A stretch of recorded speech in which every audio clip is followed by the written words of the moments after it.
Hey guys, Barrett with Barrett's Music. I just want to get right into it today. So, how to record with the Focusrite 18i20 as well as FL Studio.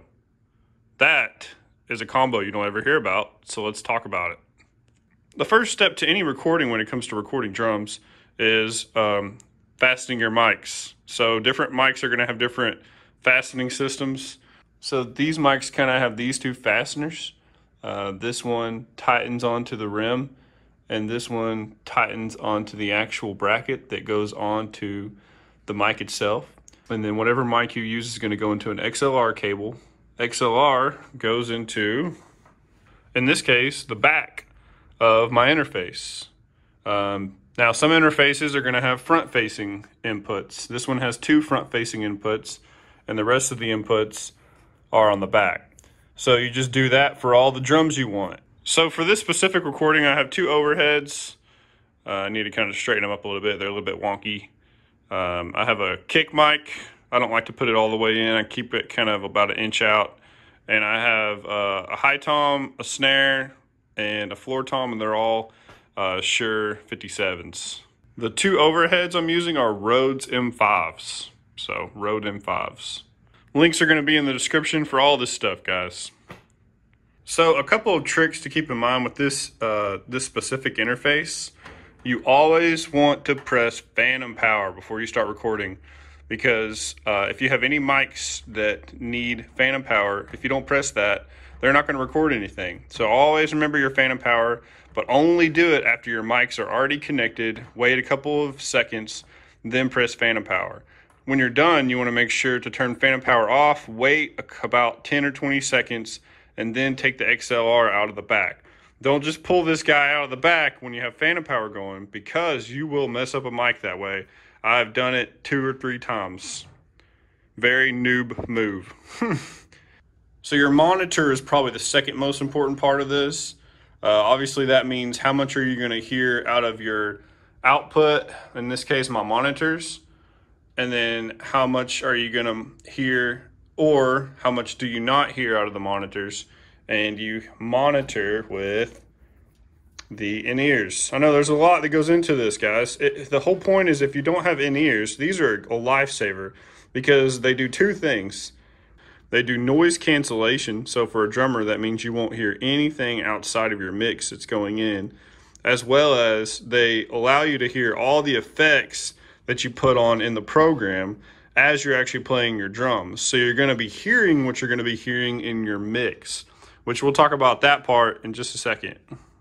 But just remember to turn this dial so that you don't have it going out of your output on your computer and your output here, because if that happens, then it's going to record itself, and you don't want that when you record. So now that we've looked at the setup for the drum set side of things and the Focusrite 18i20, now let's look at the hardware side of things. I'm going to be using FL Studio 20. Now you're probably thinking, what are you doing, Barrett? No one uses FL Studio to record drums. And that's one of the reasons why I'm making this video. You know, if you kind of grew up with FL Studio, I've made beats and all kinds of music with FL. I like FL Studio. It's probably my favorite DAW. I'm not going to lie. A lot of people like to record drums with Pro Tools or a lot of other DAWs that are way more popular and thought of as way better for recording drums. But I'm about to show you guys how FL Studio can really be used to record drums and get a decent sound.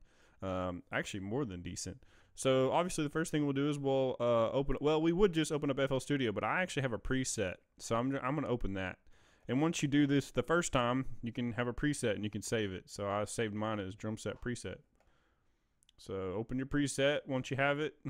This is the future.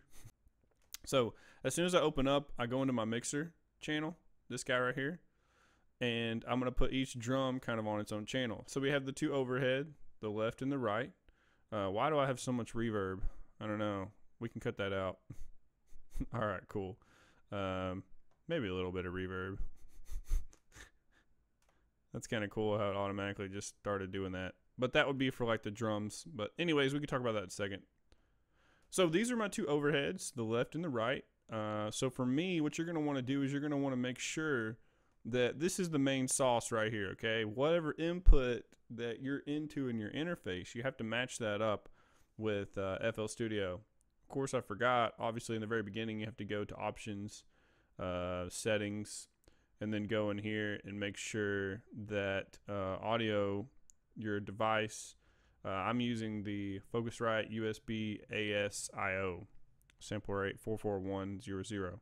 So you do have to have that set up for this to be in sync. Yeah, and you got to set your buffer length to where you don't have very much latency. So if it's too much, you'll get a lot of latency. So you got to set that too. And then if you're doing any MIDI, you have to go in here, and I would select Q25 because that's my Alesis Q25. But whatever, we're not doing any of that today. So when you have your Focusrite set up in your DAW, then you go through and you do each one of these channels. So we have left and right, and then I have my kick.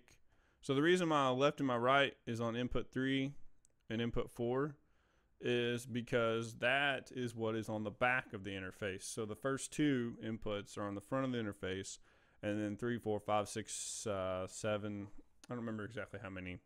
There's a lot in the back. That's what's in the back. So that's why I started with 3, because these are the ones in the back. 4, the kick is 5, snares 6, high tom 7, and floor tom is 8. Now this would be the room mic. I'm actually not going to use a room mic today. I don't know why. I'm just not. I just didn't feel like it.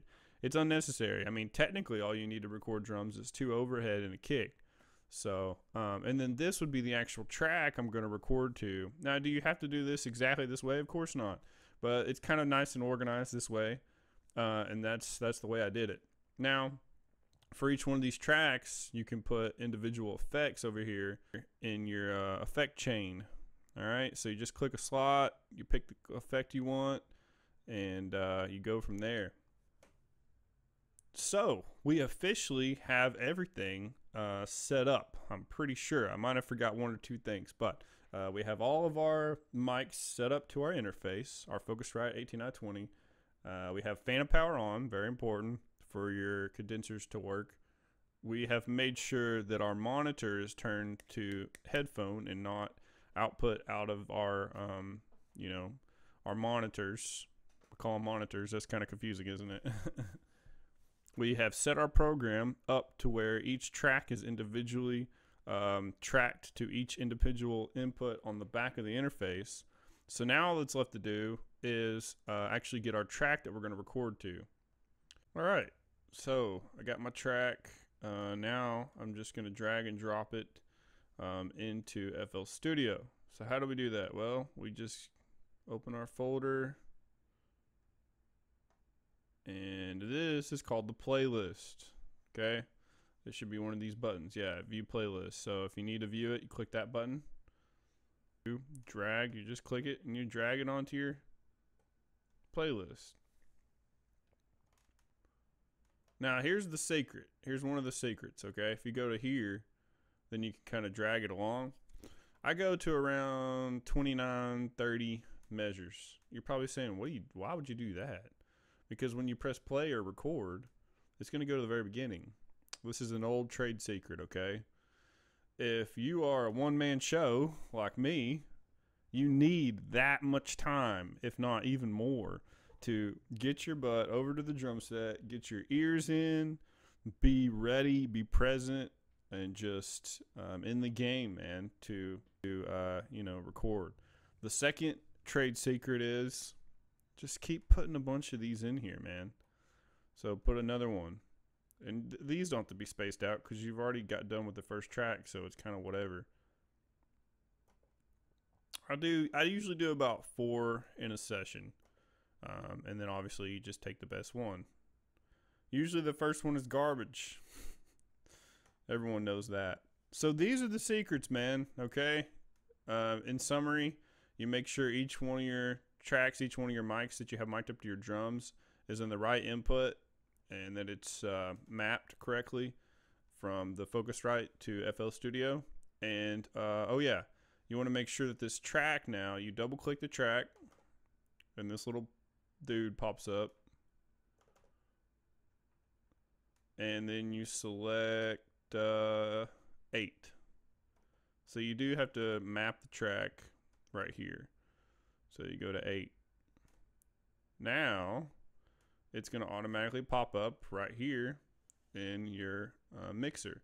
Now what you do need to record, let's talk about recording, is you need to make sure that all of your tracks are armed to record.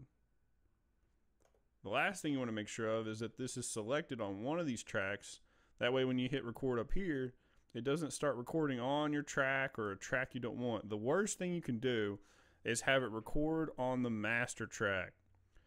That was a noob mistake, and I've done it on accident plenty of times. And one thing you have to make sure of is FL Studio will sometimes automatically start just recording on the master.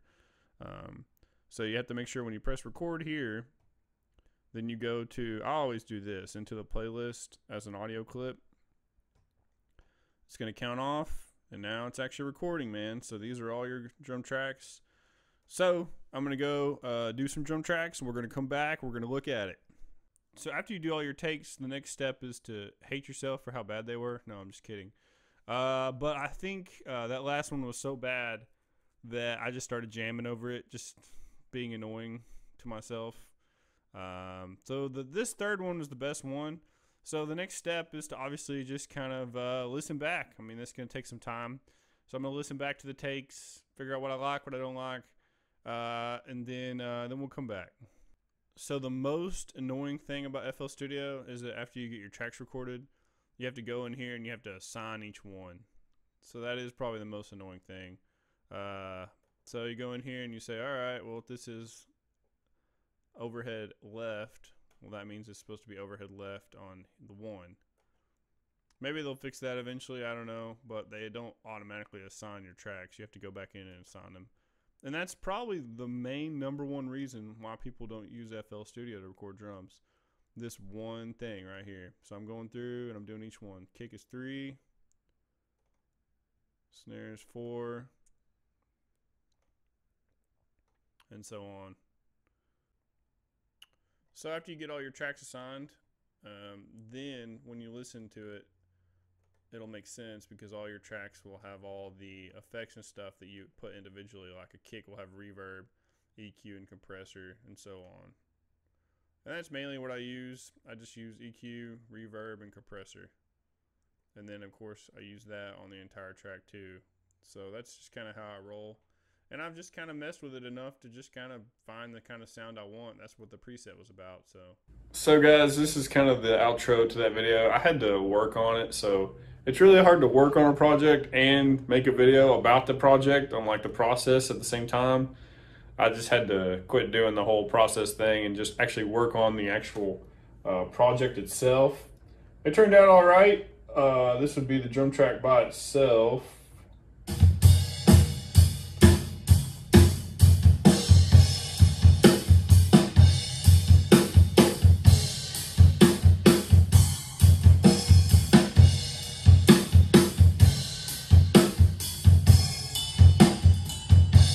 So yeah, it's a track I did for church, actually, believe it or not.